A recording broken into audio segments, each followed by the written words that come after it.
इतिहास में मिले जख्मों को जब जब कुरेदा जाएगा, दर्द किसी न किसी का हरा हो जाएगा।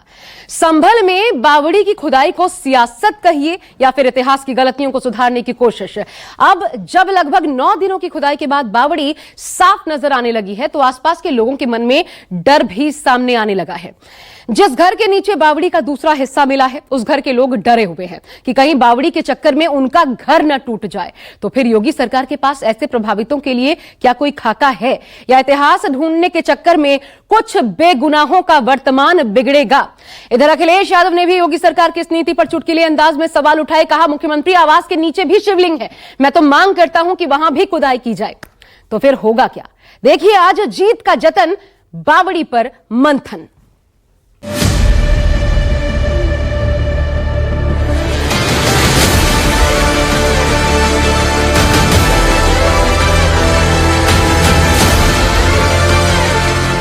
ये वही जगह है जहां से खुदाई शुरू हुई थी। अभी भी खुदाई का काम लगातार चल रहा है। इसका दूसरा हिस्सा ये सामने वाला जो घर है उसके पास नजर आ रहा है।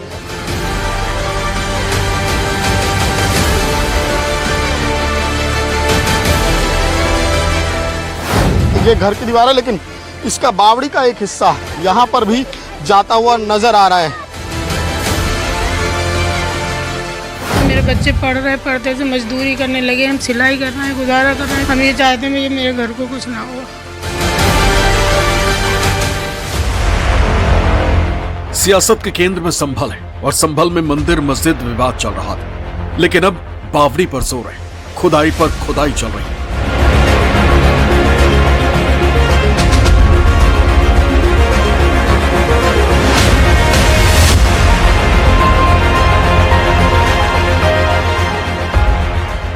पिछले 9 दिनों से एएसआई की टीम इतिहास के पन्ने खंगाल रही है।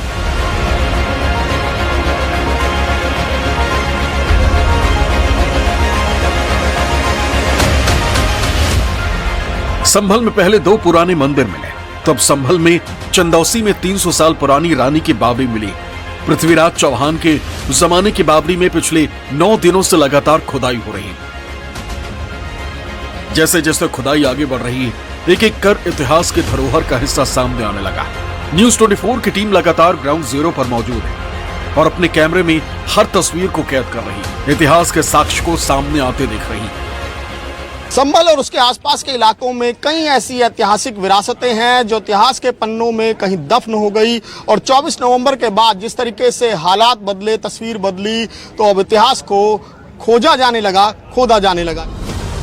संभल के चंदौसी के लक्ष्मणगंज में खुदाई के दौरान जमीन में कई फीट नीचे दफन बावड़ी का रूप अब सामने आने लगा है। हर बीतते वक्त के साथ साथ नई नई तस्वीर सामने आ रही है। दावा किया जा रहा है कि ये बावड़ी करीब 300 साल पुरानी और इसका निर्माण राजा कृष्ण कुमार ने कराया था। जांच में बेलारी राज के विरासत का हिस्सा निकलकर सामने आ रहा है। बताया जा रहा है कि इस बावड़ी का निर्माण बेलारी के राजा ने सैनिकों के जंग से लौटने के वक्त आराम करने के लिए बनवाया था।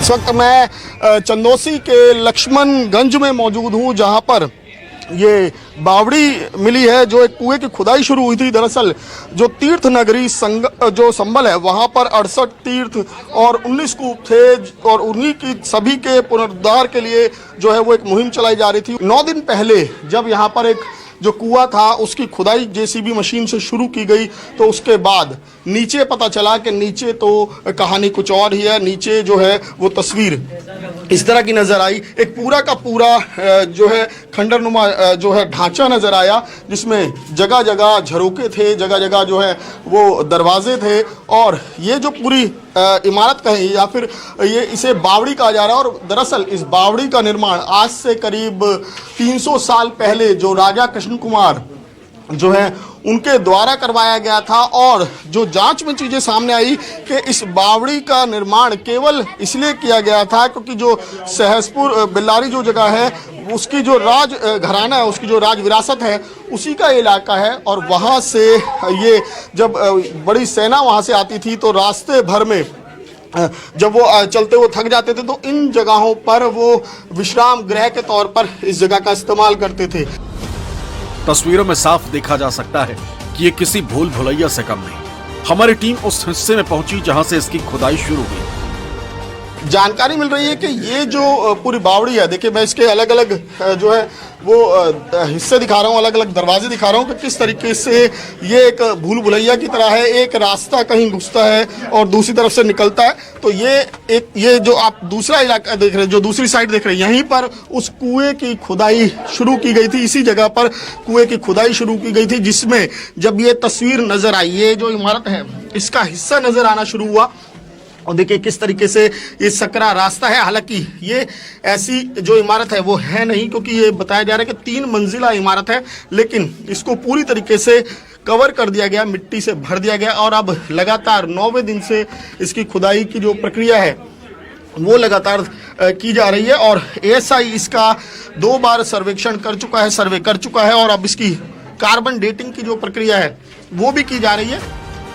दरअसल संभल में 46 साल पुराने मंदिर मिलने के बाद डीएम को हिंदूवादी नेता कौशल किशोर की तरफ से एक शिकायती पत्र दिया गया था, जिसमें कहा गया था कि लक्ष्मणगंज में पहले बिलारी की रानी की बावड़ी थी, जिसके बाद डीएम के आदेश पर खुदाई की गई। यहाँ पे अन्नकूट खाने आते थे जब पिताजी के संग, हमारी उम्र होगी 5 वर्ष 6 वर्ष, तो उसके बाद हम यहाँ बावड़ी पे आते थे, बावड़ी देखते थे। तो हम यहाँ उस समय घूमने आए थे अभी फिलहाल में ही, तो हमें बावड़ी नजर नहीं आई कि कहाँ है। तो हमने सनातन सेवक संघ से माध्यम से श्रीमान जिलाधिकारी महोदय जी को एक शिकायत पत्र दिया था। तो श्रीमान जिलाधिकारी जी ने इस विषय को गंभीरता से लेते हुए तुरंत हमारे संग राजस्व टीम भेजी थी। बोले आप देखिएगा कहाँ है। तो वो बावड़ी यहाँ पर दिखी थी, जो बिल्कुल उस समय जमी दोष थी, मिट्टी पड़ी हुई थी। उसके ऊपर 2-4 चौपहिया वाहन जो खड़े थे, चौपहिया वाहन हटवा के जेसीबी मंगवा कर जब इसकी खुदाई करवाई तो 4-5 फीट के लगभग खुदाई करवाई होगी। तो बावड़ी का थोड़ा थोड़ा अक्स आने लगा। बताया जा रहा है कि बावड़ी 400 वर्ग मीटर में फैली हुई है, जिसका कुछ हिस्सा दूसरे घरों तक जाता है।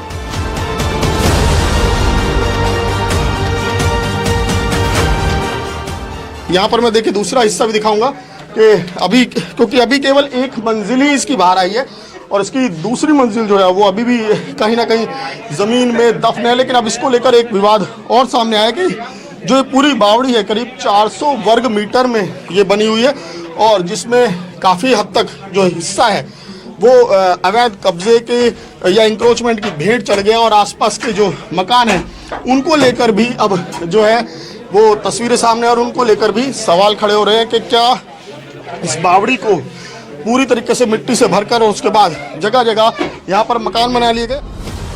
बावड़ी की खुदाई जोर शोर से चल रही है।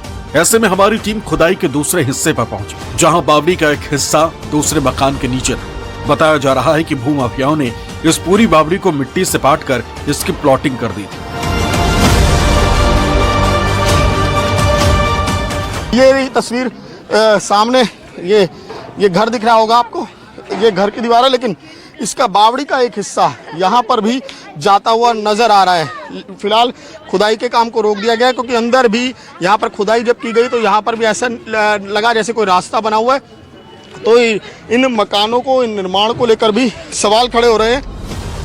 उधर हमारी टीम उस घर में भी पहुंची जिसके नीचे बावड़ी का दूसरा हिस्सा दफन था। वहां हमारी मुलाकात उस घर की मुखिया से हुई। उन्होंने साफ कहा कि उनके पति ने इस जमीन को खरीद कर यहाँ मकान बनवाया, लेकिन अब वो इस दुनिया में नहीं। साथ ही उनका रो रो कर बुरा हाल है। अपने घर को खोने का डर उनके चेहरे पर साफ झलक रहा है। हमारे साथ एक परिवार के लोग हैं जिनकी रातों की नींद उड़ गई है जिस दिन से उनको ये पता चला है कि उनका जो घर है वो बावड़ी के ऊपर है, क्योंकि इन्होंने केवल समतल जमीन को खरीदा था, इन्हें कुछ नहीं पता था कि यहाँ पर क्या है। हम इन्हीं से जानते हैं, ये कब जमीन आपने खरीदी थी और ये मकान का निर्माण कब करवाया? 2010 में खरीदी हमने। तब क्या था यहाँ पर? कुछ नहीं, हमारा यही ज़मीन थी और इसकी बुनियादें भरी हुई थी 3 तरफ की, ये वाली हमने भरवाई है। अच्छा। बाकी हमें कुछ नहीं पता। अब इनके पापा ने बनवाई, फिर इनके पापा बाहर चले गए, वहाँ से आए 1 महीना 10 दिन रहे, वो दुनिया से चले गए, अटैक हो गया। बस हमें कुछ नहीं पता। मेरे बच्चे पढ़ रहे, पढ़ते से मजदूरी करने लगे, हम सिलाई कर रहे हैं, गुजारा कर रहे हैं। सबसे मालूम कर लीजिए, हम कहीं आते जाते भी नहीं है, सिलाई से गुजारा हो रहा है हमारा। हम ये चाहते हैं ये मेरे घर को कुछ ना हो।